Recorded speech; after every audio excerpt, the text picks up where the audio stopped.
आरती सुरू झाली। गणपती बाप्पा मोरया।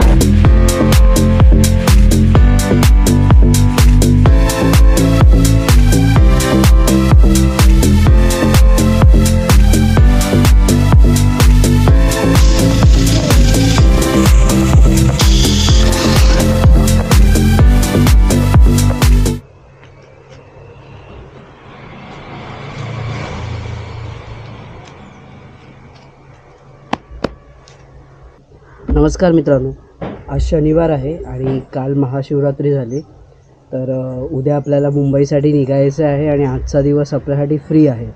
सो आजच्या दिवसामध्ये एक शॉर्ट राईड म्हणून आपण गणपतीपुळे करतो आहे। गणपतीपुळे इकडनं साधारणतः 48 किलोमीटर आहे, तर आपल्याला मॅक्झिमम 1 तास लागेल, सव्वा तास लागेल।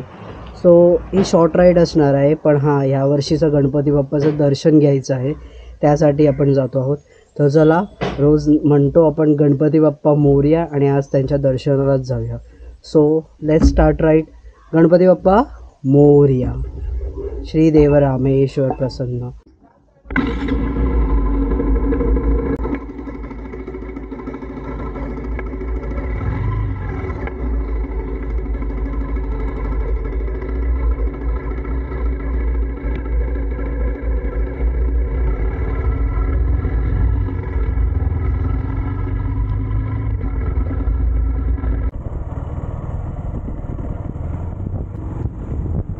इथे आहे पूर्णगड किल्ला व पूर्णगड गाव। हे आहे गावखडी।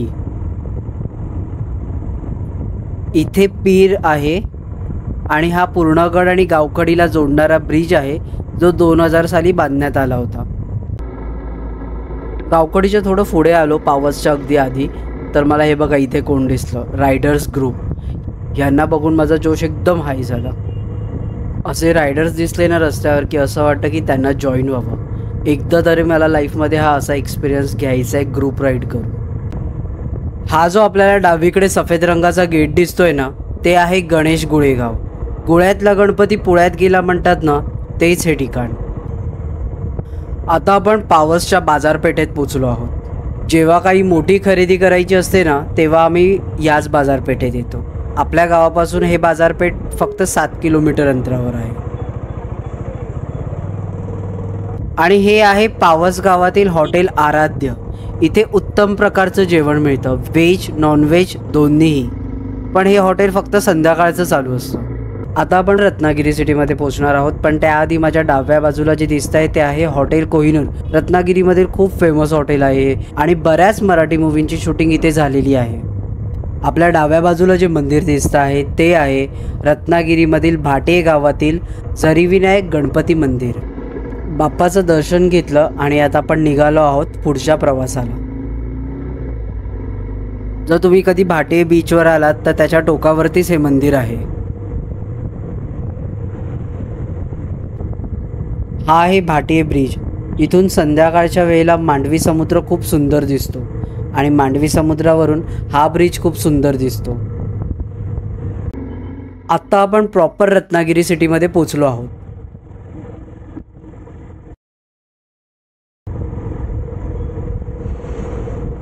इथून सरळ पुढे गेलो ना की शनिवार बाजार लागतो आणि मांडवी बीच सुद्धा। आपण इथे राईट टर्न घेतला आणि राईट साईडला आपल्या राम मंदिर आहे। इथून आपल्याला सरळ सरळ बाहेर पडायचं आहे गणपतीपुळेच्या मार्गासाठी। माझ्या उजव्या हाताला जे तुम्हाला योजक दुकान दिसतंय ना, तिथे पहिलं भिडे उपहारगृह होतं आणि काय नाश्ता मिळायचा तिथे, मराठमोळा नाश्ता एकदम। म्हणजे मी रत्नागिरीत आलो की कधी सकाळ होते असं होऊन फुल टेम्पटिंगनी त्या हॉटेलमध्ये जायचो आणि रोज तरी 2-3 नवीन पदार्थ मी ट्राय करायचो। वडा उसळ, मिसळपाव, थालीपीठं, पोहे, खिचडी, साबुदाणा वडा, वाह, आणि कांदा भजीसुद्धा, तेही दहीच्या चटणीबरोबर। आहा, अजूनही मी त्या हॉटेलला खूप मिस करतो। आता आपण साखरतर जेट्टीवर पोचलो आहोत। ह्या ब्रिजवरून जाताना आपल्याला खूप मोठ्या मोठ्या बोटी बघायला मिळतात। ॲक्च्युली हा आपला रस्ता नाही आहे, पण मला रस्त्याने जाता जाता हा मधून एक वाट दिसली, म्हणून मी ते बाईक टाकली. मला तो खूप रोड सुंदर वाटला बाहेरूनच, म्हणून मी ते आतमध्ये आलो. सो खूप कूल वाटतं एकदम. आणि इथे थांबून मी माझ्या बाईकचं फोटोशूट करणार आहे. कसलंच भारी वाटतंय राव. म्हणजे तिन्ही बाजूनी पाणी आणि मध्ये माझी बाईक उभी आणि मी त्याचा फोटोशूट करतोय. वाव. आणि मेन तर एवढ्या उन्हात सुद्धा खूप गारवा जाणवतो, एकदम थंडगार. अमेझिंग प्लेस मिळाली मला ही.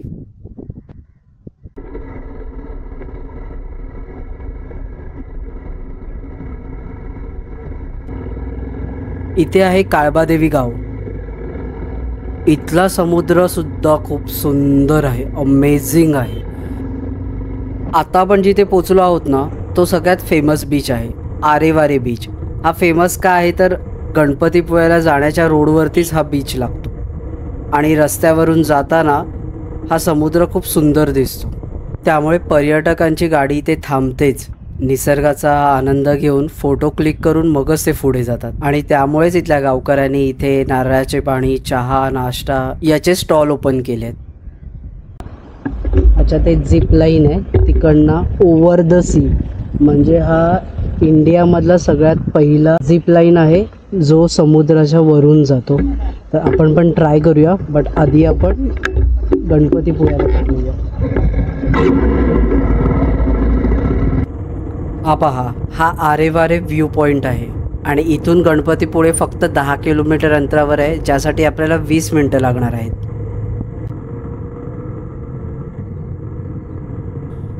डोंगर खोदून काय मस्त रस्ता बनवलाय ना हा.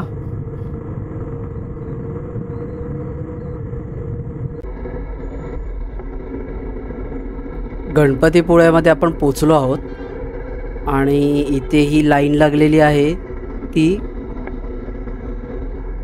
4 व्हीलरसाठी. 2 व्हीलरसाठी फ्री एंट्री आहे इथून.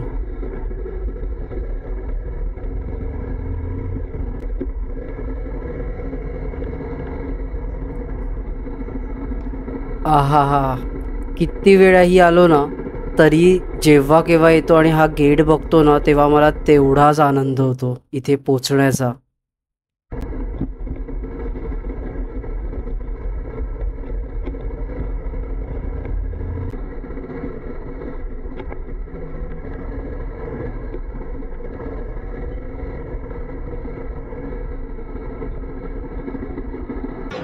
अकरा वाजून 53 मिनटं झाली आहेत. बाईक आपण तिथे पार्क केली आहे आणि आता इथे चप्पल स्टँडमध्ये आपण शूज काढणार आहोत आणि इकडनं एंट्री आहे. सो बघूया किती गर्दी मिळते आज आपल्याला. पब्लिक तर भरपूर आहे, कारण की मला डाऊटच होता, सुट्ट्या लागून आल्या आहेत त्याच्यामुळे मला लवकर यायचं होतं, बट नाही जमलं. ठीक आहे, बघूया. आता आरतीसुद्धा सुरू होईल, 12 वाजता आरती असते, त्यामुळे जरा जास्त अजून गर्दी होण्याची शक्यता आहे. एंट्री तर आपण घेतली आहे. लाईन इथे गर्दी तर दिसत नाही आहे, पूर्ण ओपन आहे. पुढे सुद्धा असेल ओपन, म्हणजे एवढी गर्दी नाही आहे. चला छान दर्शन घेऊया. इकडं डायरेक्ट आहे. अरे वा, आरती सुरू झाली. मस्त ही आरती मला नेहमी मिळते इथे आल्यावर.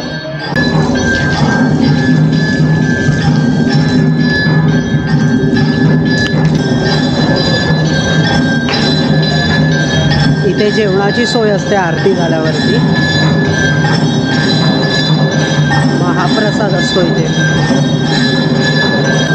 गर्दी काहीच नाही. मंदिराचा गेट आहे.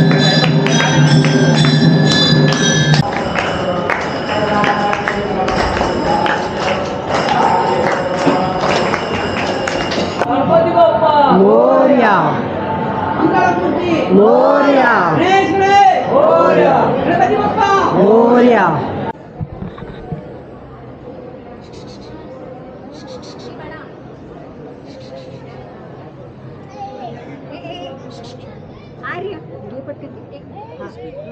सो फायनली आपलं दर्शन झालेलं आहे आणि इतकं छान दर्शन झालं, इतकं निवांत दर्शन झालं ना, मन एकदम तृप्त झालं. म्हणजे इथे येण्याचं माझं सार्थक झालं. मला वाटलं गर्दी वगैरे असेल, बट नाही, गर्दी नव्हती. आहे बट मूविंग लाईन आहे. सो आरतीसाठी थोडा वेळ 5-10 मिनटं थांबलो, पण आरतीही मिळाली, त्याचाही आनंद आहे. आणि आरती झाल्यावर दर्शनही खूप छान मिळालं. हे आपल्या मागे दिसतं आहे, माझ्या मागे तुम्हाला गणपतीपुळेचं मंदिर आहे. गुळ्यातला गणपती पुळ्यात आला असं म्हणतात. सो आपण गुळ्यातही गेलेलो आणि आता पुळ्यातही आलो आहे. दरवर्षीच येतो, म्हणजे मी इकडे जेव्हा जेव्हा येतो आमच्या गावी तेव्हा गणपतीपुळे आणि गणेश गुळे हे न चुकता मी करतो. हा मंदिराचा परिसर आहे, इथे बीच आहे आणि तिथे वॉटर स्पोर्ट्स होता. ही खिचडी प्रसादाची लाईन आहे. खिचडी प्रसादाची वेळ दुपारी 12:30 ते 2 वाजेपर्यंत. थोडासा प्रसादाचा आनंद घेऊया आपण पण. लाईन नाही आहे त्याच्यामुळे इकडनं. महाप्रसादामध्ये खिचडी भात होता, आंब्याचं गोड लोणचं होतं आणि स्वीटमध्ये बुंदी होती. आपलं प्रसाद खाऊन झालाय आणि इथे दिसते आपल्याला लाईन वाढलेली आहे, गर्दी सुरू झालेली आहे. पार तिथपर्यंत लाईन गेली आहे आणि आता फिरून फिरून जाते आहे. सो आपण बेस्ट टायमिंगमध्ये दर्शन घेतलेलं आहे. सो आता मंदिराच्या बाहेर आलो आपण. इथे बीचवर जायला रस्ता आहे आणि ह्या लाईनमध्ये काही हॉटेल्स वगैरे आहे. जर तुम्हाला तिथे जेवण करायचं असेल किंवा नाश्ता करायचा असेल, कोल्ड्रिंक वगैरे असं सर्व मिळतं. मंदिराच्या बाहेर पडल्यावर जिथे उंदीर मामा आहे, या उंदीर मामाच्या कानामध्ये आपली विश बोलतात, आपली इच्छा व्यक्त करतात आणि ती डायरेक्टली गणपती बाप्पापर्यंत पोचते असं म्हणतात. तो चला आपण पण एक विश मागूया, इच्छा व्यक्त करूया बाप्पाकडे.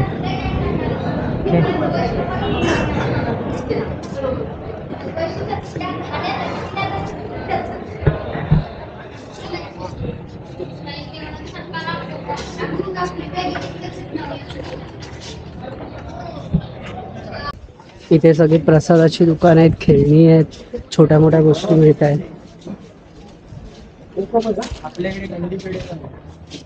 कंदी पेढे पण आहे त्यांच्याकडे आणि हे योजकचं दुकान आहे.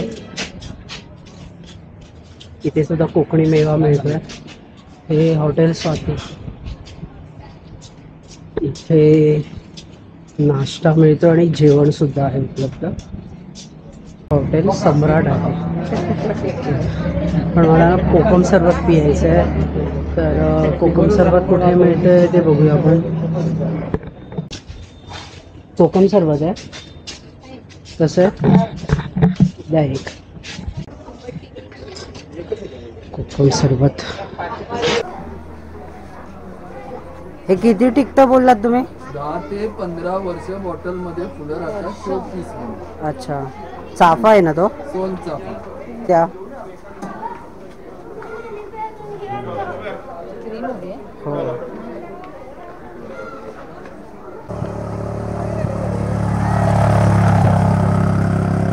आता आपण गणपतीपुळेच्या समुद्रावर आहोत आणि इथे खूप साऱ्या ॲक्टिव्हिटीज बघायला मिळत आहेत.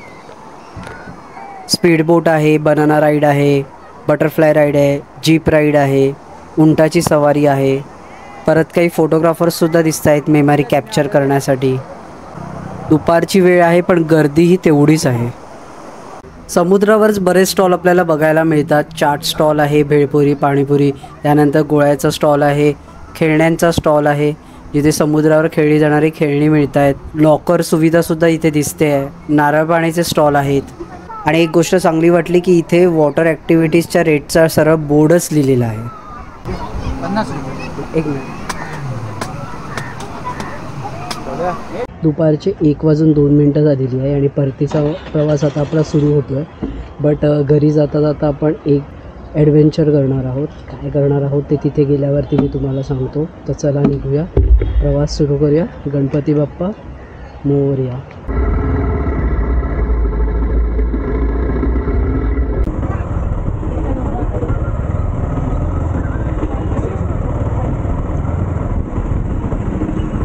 हा समोर जो आपल्याला लाल रंगाचा गेट दिसतोय ना, तो MTDC गणपतीपुळे रिसॉर्ट आहे. आणि इथेही आपल्याला भरपूर सारे हॉटेलचे ऑप्शन मिळतात जिथे जेवणाची आणि राहण्याची उत्तम सोय आहे. गणपतीपुळे मंदिराजवळून अर्धा ते 1 किलोमीटर अंतरावरती प्राचीन कोकण म्हणून एक ठिकाण आहे. तिथे सुद्धा मी व्हिजिट दिलेली आहे, पण त्याचा व्हिडिओ एक सेपरेटली बनेल. कारण या व्हिडिओसोबत तो खूप मोठा झाला असता.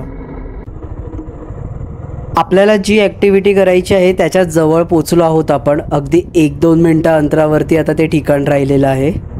एक्साइटमेंट लेवल वाढत चालली आहे. तर आता आपण ते झिपलाईन करणार आहोत. इथे पेमेंट केलेलं आहे, फॉर्म भरलेला आहे आणि जीपे केलेला आहे. सो मेन हे आहे की जीपे पण आहे इथे आणि चार्जेस इथे. ओके, आणि हे डुप्लिकेट बिल खालच्या डोअरला आहे. खाली तिकडे. अच्छा, तिकडनं इकडे यायला कसं आहे आणतात. ओके, तर इथे तयार व्हायचं आहे आपल्याला. हार्नेस वगैरे इथे लावणार आहे. प्राईस बघाल तर कपलसाठी 1200 रुपये आणि झिपलाईन 1100 रुपये. सिंगल झिपलाईन 600 रुपये आणि किड्ससाठी 500 रुपये. मेन असं आहे की विकेंडसाठी इथे प्राईस आहे 600 रुपये. अदर डेला मंडे टू फ्रायडेमध्ये आला तर इथे 500 रुपीज घेतात. आपण गावातलेच आहोत त्याच्यामुळे आपल्याला डिस्काउंट मिळाला आणि 500 घेतलं. सो चला हा एक्सपिरियन्स घेऊया. हा एकमेव असा झिपलाईन आहे इंडियामधला की जो आपल्याला ओव्हर द सी नेणार आहे. तर मी खूप एक्सायटेड आहे. एकटाच आलो आहे पण एक्सायटेड आहे. मला एक्सपिरियन्स घेऊया. पकडू तुला इथे.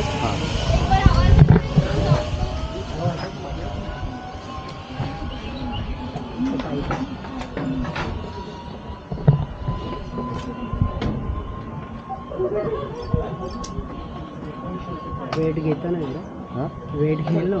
हां, आता वर जा. आलंच दोषी किती अलाव करतो.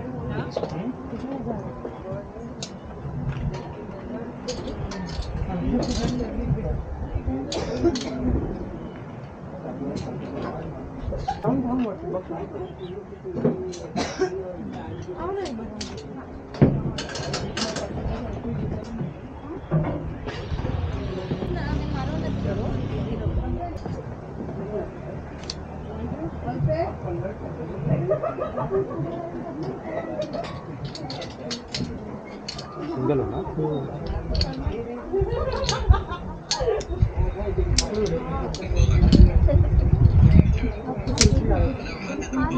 झालं.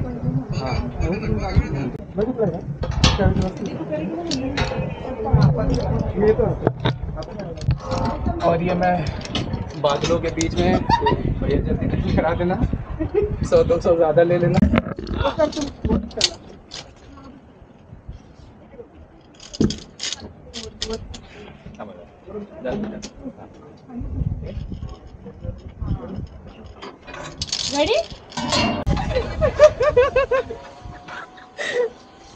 मजा तर येत असणार. फक्त भीती इकडे काय ती असेल. बसा खाली, सेटिंग पोझिशन. पाय करा पुढे, हात लांब करून मस्त की जायचं. ओके. हां, हो पूर्ण गेला, काही प्रॉब्लेम नाही. Single participant gents, medium weight और एंड आउट. कुठे पकडू? पकडायचं नाही, कुठेच नाही. थोडं बॅग. गणपती बाप्पा मोरया.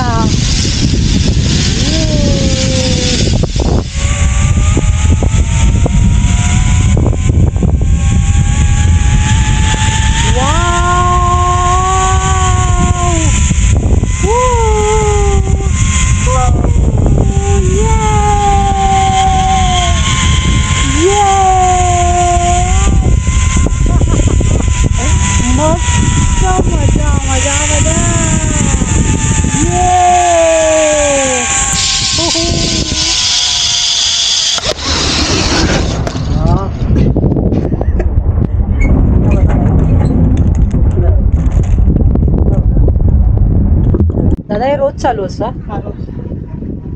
म्हणजे काय सीझन आहे की सीझन 15 मार्च नाही? नाही म्हणजे सीझनला काही बंद चालू पावसात वगैरे काहीच नाही, चालू असतं. अरे वा.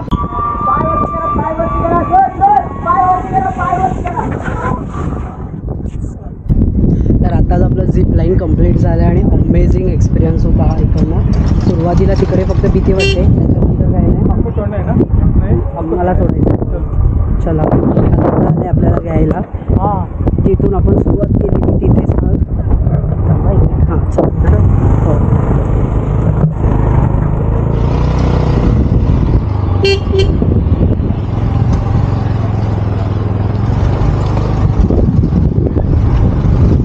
एक नंबर एक्सपिरियन्स होता. सो तुम्ही जर गणपतीपुळ्याला आलात कधी तर मस्ट ट्राय करा आणि रिझनेबल आहे. मला एवढी ओव्हर प्राईस वाटली नाही. जो एक्सपिरियन्स मिळाला त्याप्रमाणे ठीक आहे. नाव आहे आरे वारे ब्रिज आणि समुद्राचं नाव आहे. हां माझी बाईक इथे थांबा चालेल. चलो थँक्यू. या चल. आता आपण इथून निघालो आहोत. खूप भारी एक्सपिरियन्स होता. म्हणजे झिपलाईन करण्यासाठी कुठे महाराष्ट्राच्या बाहेर जाण्याची गरज पण नाही आणि आम्हाला तर गावाच्या बाहेर जायची गरज नाही. भन्नाट एक्सपिरियन्स होता. आणि मेन म्हणजे हे झिपलाईन भारतातील एकमेव आहे जे ओव्हर द सी आहे. म्हणजे समुद्राच्या वरून हे झिपलाईन जातं. सो तो एक्सपिरियन्स ग्रेट होता. ॲक्च्युली मी जाताना बघितलं तेव्हा समुद्राला खूप भरती होती. म्हणजे पूर्ण भरलेलं होतं आणि मी आता रिटर्न आलो तेव्हा ती भरती थोडी कमी झालेली आणि तिकडचं पाणी कमी झालेलं समुद्रातलं. रत्नागिरी सिटीमध्ये आपण पोचलो आहोत आणि भर उन्हाच्या राईडमध्ये आपल्याला खूप तहान लागलेली. सो मी कोल्ड्रिंक शोधत होतो पण सोने पे सुहागा आपल्याला ज्यूस सेंटर दिसलं. सो तिकडे मस्तपैकी 2 ग्लास ऑरेंज ज्यूस पियालो आणि रिफ्रेश झालो. ही जी तुम्हाला माझ्या बाईकवरती व्हाईट बॅग दिसते ना त्या बॅगमध्ये आहे आवळा सरबत, कोकम सरबत, कैरीपनं. तर ही फरमाईश आहे मुंबईतल्या लोकांची ज्यांनी डिमांड केलेली की रत्नागिरीवरून येताना हे नक्की घेऊन ये. तर मित्र हो अशा प्रकारे आपला आजचा प्रवास पूर्ण झालेला आहे आणि आपण आपल्या गावखडी गावामध्ये पोचलेलो आहोत. हे आपलं व्हाईट हाऊस आणि हे आपली गाडीची पार्किंग. थँक्यू.